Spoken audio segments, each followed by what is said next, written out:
Gimana 2 minggu pertama di 2026? Menyenangkan, luar biasa ya. Buat saya cukup mencengangkan. Tapi saya percaya Tuhan sudah meninggalkan damai dan tidak akan mengambilnya kembali. Amin. Apapun yang terjadi tetap damai. Amin. Amin. Mari kita buka sama-sama renungan pada malam hari ini di Injil Lukas pasal yang ketiga ayat 18 sampai 20. Injil Lukas pasal 3 ayat 18 sampai 20. Sudah ketemu? Amin. Satu. Pasal yang ketiga ayat 18 sampai 20. Lukas. Yang sudah ketemu katakan amin. Amin. Saya bacakan pelan-pelan, diperhatikan baik-baik sama-sama. Dengan banyak nasihat lain, Yohanes memberitakan Injil kepada orang banyak. Akan tetapi, setelah ia menegur Raja Herodes karena peristiwa Herodias, istri saudaranya, dan karena segala kejahatan lain yang dilakukannya, raja itu menambah kejahatannya dengan memasukkan Yohanes ke dalam penjara. Amin. Saya ulangi. Dengan banyak nasihat lain, Yohanes memberitakan Injil kepada orang banyak. Akan tetapi, setelah ia menegur Raja Herodes karena peristiwa Herodias istri saudaranya, dan karena kejahatan lain yang dilakukannya, raja itu menambah kejahatannya dengan memasukkan Yohanes ke dalam penjara. Amin. Pada malam hari ini, kita kan orang-orang Kristen yang sudah puluhan tahun ya, pasti bolak-balik baca Alkitab, mendengarkan khotbah firman Tuhan. Ini malam hari ini saya mau mengingatkan kembali pola-pola yang ada di dalam Alkitab, baik perjanjian lama maupun perjanjian baru. Nah, di Injil Lukas pasal 3 ayat 18 sampai 20 ini menunjukkan pola yang jelas ya, dengan beda satu ayat. Yohanes menasehati dan memberitakan Injil kepada banyak orang, dan juga memperingatkan Herodes perkara Herodias. Karena Herodes ini ngambil istri saudaranya. Nah, pola-pola ini muncul di perjanjian lama juga. Para nabi-nabi itu selalu menegur raja dengan keras dan mengajak rakyat yang dibawanya untuk bertobat. Selalu seperti itu. Nathan kepada Raja Daud, Yesaya kepada Hizkia, Yeremia kepada raja-raja Yehuda. Selalu mereka itu menegur dengan keras orang-orang yang dengan kuasa. Waktu yang dibawa mereka mengajak bertobat. Jadi kebenaran yang sama tapi berbeda tone, berbeda nada gitu ya.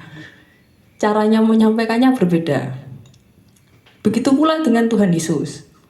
Ya, kita tahu Tuhan Yesus kepada orang Farisi bagaimana ya, kepada pemuka agama Saduki. Kalau kita baca di Matius 23 ayat 27 itu dibilang, kamu orang-orang munafik, durjana, celaka kamu. Tapi kepada orang banyak Tuhan mengajar dengan perumpamaan, memberi makan, menyembuhkan. Nah, ini pola yang terjadi berulang-ulang yang dilakukan oleh orang-orang yang mendengar suara Allah, yang mendapat kebenaran. Kepada orang-orang dengan kekuasaan selalu menegur dengan to the point, ya, keras, mengekspos dosa-dosanya. Tapi kepada orang-orang yang di bawahnya mengajar dengan sabar, ya, memberitakan pertobatan. Nah, kalau direfleksikan ke kehidupan kita sekarang, itu sering terjadi malah kita terbalik. Kalau sama orang-orang yang di atas, mungkin yang statusnya lebih tinggi dari kita, itu malah kita halus-halusin, langsung soft spoken ya. Kalau orangnya salah, enggak apa-apa gitu. Atau malah enggak ditegur, ya. Janganlah. Kenapa? Karena kita takut ngefek ke kita. Nah, ini mungkin sebutannya kurang tepat, cuma untuk mempermudah saja. Kita bedakan dua tipe pendengar nasihat atau pendengar Injil. Tipe yang pertama saya sebut orang-orang di atas gitu ya. Itu orang-orang yang mempunyai pengaruh langsung terhadap hidup kita. Kayak tadi Yohanes waktu dia menegur Herodes langsung dimasukkan penjara. Nah, Mungkin kita bisa memikirkan orang-orang yang kalau kita tegur bisa langsung ngefek ke hidup kita. Mungkin orang-orang yang biasanya kalau kita ini punya saudara yang rodok sugih titik ya, atau punya teman sing suka bantu keuangan atau memberikan fasilitas. Nah, biasanya dengan orang-orang seperti itu kita tidak mau negur atau sudah dimaklumkan saja atau ya sudahlah gitulah ya, dihalus-halusin atau kalau ngomong dihalus-halusin. Oh iya siap pak, siap bos, oke, dia ketua. Ya. Nah kita kalau mengikuti pola yang di dalam Alkitab seperti para nabi dan Tuhan Yesus ini, kalau dengan orang-orang itu malah harus clear, harus tegas, harus to the point, harus mengekspos kesalahannya. Kenapa? Karena orang-orang itu tidak butuh kenyamanan, mereka sudah nyaman. Jangan takut dengan efeknya kepada hidup kita. Kalau misalnya kita tegur, misalnya dia melakukan kesalahan, terus Tuhan gerakkan kita untuk menegur. Gak usah wis, engko akak disili duit maneh ya. Atau engko Natalan akak diamplopi. Jadi biasanya kita dengan orang-orang yang punya pengaruh langsung terhadap kenyamanan hidup kita itu kita ndak mau menegur ya. Kadang itu pun orangnya ndak terlalu membantu hidup kita. Saya pernah tahu itu ada orang, oh saya kenal sama cucu keponaan saudaranya Pak Bupati ngono. Padahal sih waduh, tapi kayak oh wis buang gak kenal itu. Dan misalnya orang itu melakukan kesalahan, gak mungkin ditegur ya. Nah, ini kadang kita suka ini keliru kepada orang-orang yang di bawah kita. Nah, yang tipe kedua ini orang-orang yang di bawah itu kayak mungkin ya sesama kita yang podo-podo menderita ya. Kehidupan sehari ini gini-gini, atau malah orang-orang yang suka kita bantu dikit-dikit nyangoni atau kita bantu apa. Sama orang-orang yang seperti itu malah kita biasanya kasar ya. Kalau orangnya melakukan kesalahan negur ini langsung das ya. Langsung delokno. Koyo ngene, koyo ngono. Padahal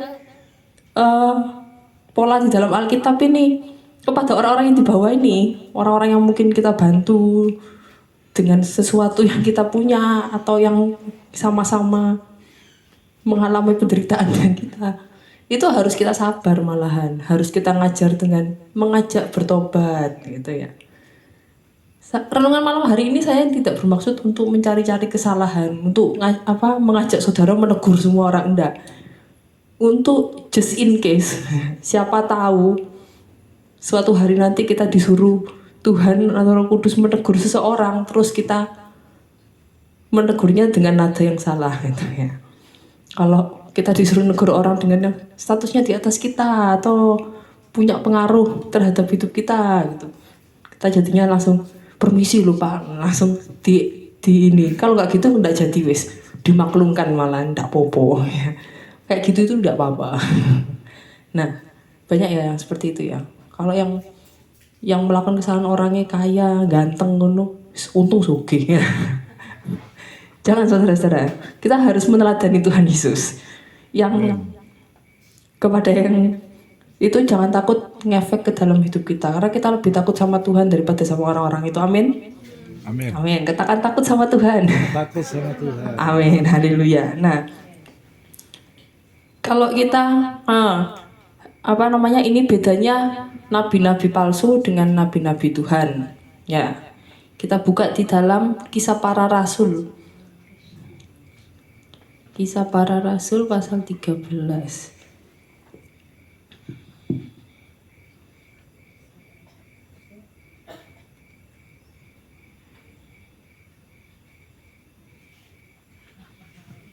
Sebentar, sabar saudara, hilang ayatnya ternyata.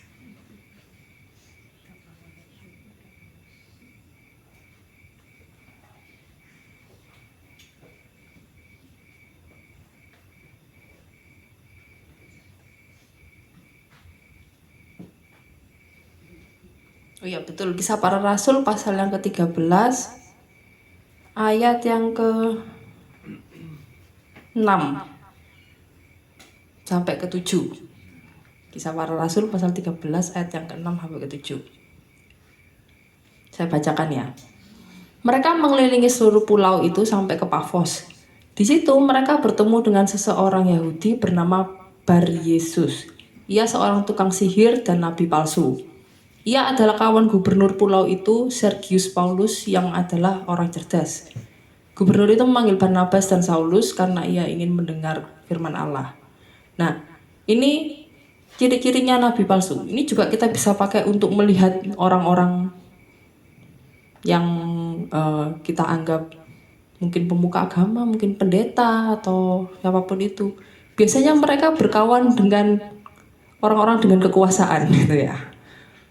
Penjilat orang-orang dengan kedudukan. Jadi kalau kita lihat orang yang baik atau bermanis-manis kepada itu kan gubernur ya, nabi palsu sama gubernur. Sama orang-orang di atas, tapi jahat kepada yang di bawah. Nah, itu sudah palsu itu. Jangan didekati ya. Jangan termakan oleh ucapan manisnya.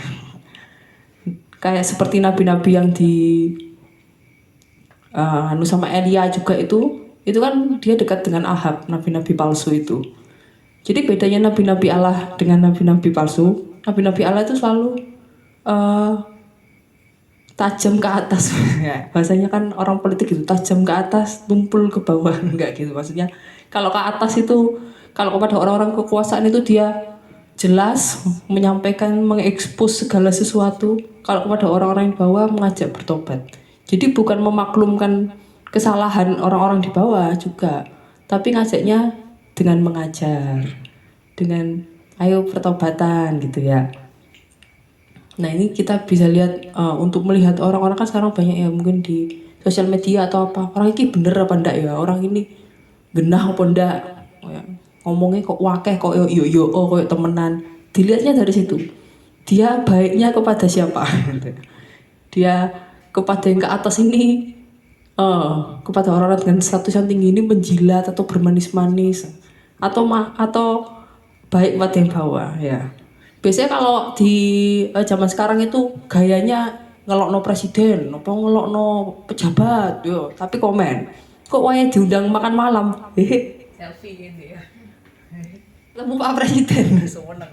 Padahal iki komennya jahat-jahat. Jadi kita ndak integritas sih orang zaman sekarang. Ngelok-ngelokno di sosial media, tapi kalau diundang Pak Bupati, diundang siapa Polri atau siapa langsung sewenang. Sama Pak Polsekes ya. Ya itu jadi kalau kita belajar dari pola pada malam hari ini, kita mau belajar di pola firman Tuhan, pola di perjanjian lama dan perjanjian baru ini,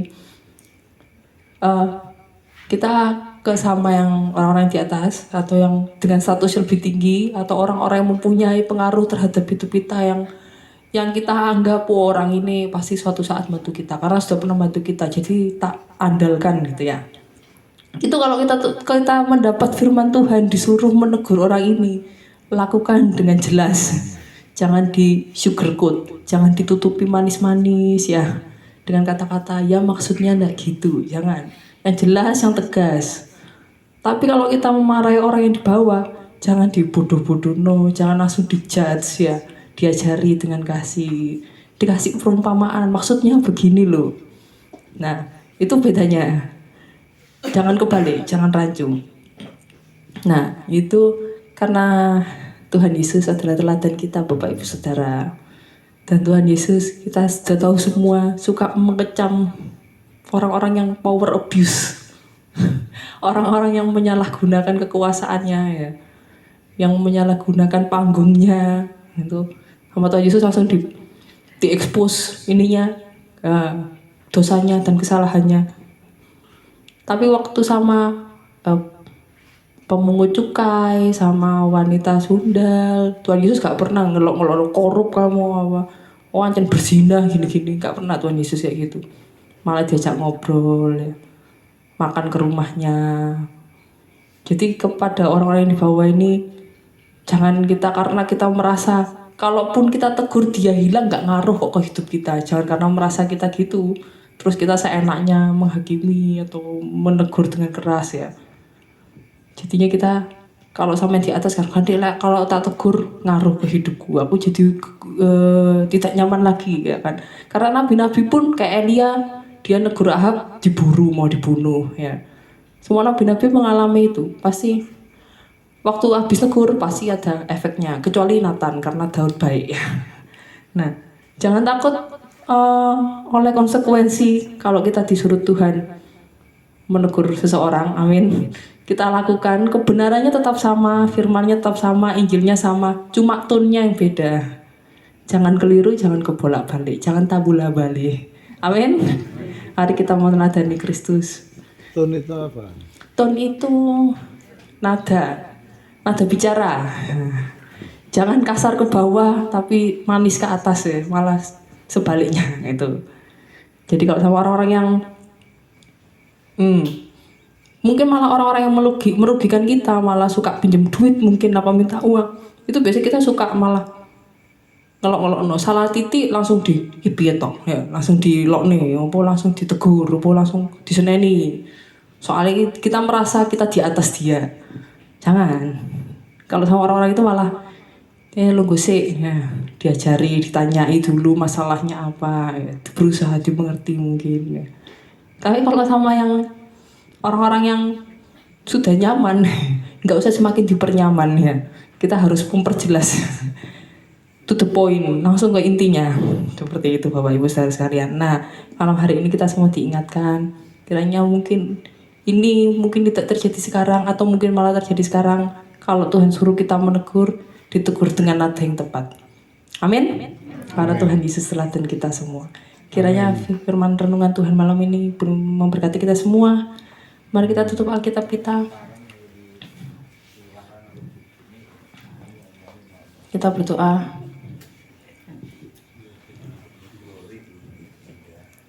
Mari kita berdoa.